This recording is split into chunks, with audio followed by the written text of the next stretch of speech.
मित्रांनो, जय माता लक्ष्मी। तर मित्रांनो, आज दुर्गाष्टमी संध्याकाळी 6 वाजता संपणार आहे आणि महानवमी लागणार आहे। तर मुलं कोणी जास्त घाबरतात झोपेमध्ये, कुठे बाहेर गेले तर घाबरतात।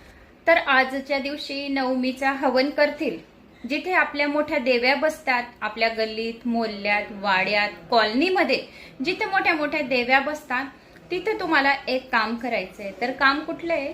असा एक दोरा आणायचा आहे तुम्हाला। याला काय म्हणतात? रक्षा कवच।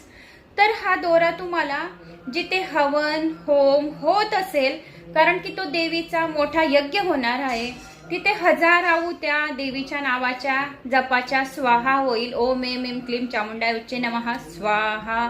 तर तिथे खूप मोठा यज्ञ होईल। तर तिथे तुम्हाला देवीच्या चरणांजवळ हा दोरा रक्षा कवच तुम्हाला ठेवून यायचा आहे। नवमी आणि म्हणजे उद्याची पण नवमीच आहे, पण आज 6 वाजता नवमी लागेल। आज आणि उद्या म्हणजेच आज वार मंगळवार आणि बुधवार, तर 2 दिवस तुम्हाला देवीच्या चरणांजवळ ठेवायचं आहे। तर कोणी उचले ना याची काळजी घ्यावी। तर तुमचं कोणी ओळखचं असेलच, आपल्या आजूबाजू आसपास मध्ये कॉलनीमध्ये भरपूर आपले कॉन्टॅक्टचे राहतात, तर असे दिसेना कोणाला असा ठेवून द्यायचा त्यांना सांगून।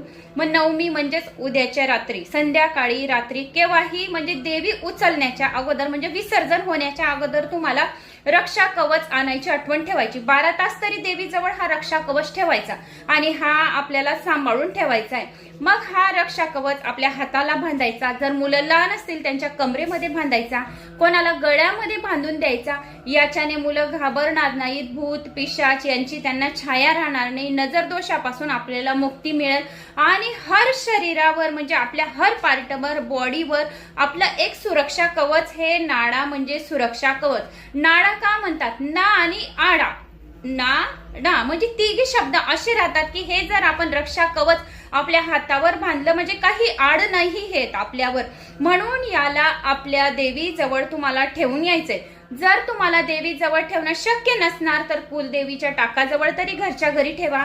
त्यानंतर तुम्हाला असा नवा कोरा दीप आणायचा आहे, याला तुपाचा लावायचा आहे, प्रज्वलित करायचा आहे देवी समोर आणि देवीला, आई भगवतीला प्रार्थना करायची की माझ्या घरी सुख शांती समृद्धी बनून राहील। आणि एक असं अष्टगंधक आणायचंय आणि ते सुद्धा तुम्हाला देवी जवळ ठेवायचंय। रक्षा कवच, दिवा लावायचा आहे आणि काशी असं अष्टगंधक लावायचंय। या अष्टगंधक का की अष्टमी नवमी असे 2 दिवसाचे मंत्र आहुत्या पडलेल्या राहतील। मग आपण याला शिवलिंगावर लावू तर आपल्यावर महादेवाची कृपा राहील, शिव पार्वतीचा आशीर्वाद राहील आणि आपल्या जीवनामध्ये भरभराटी राहील। तर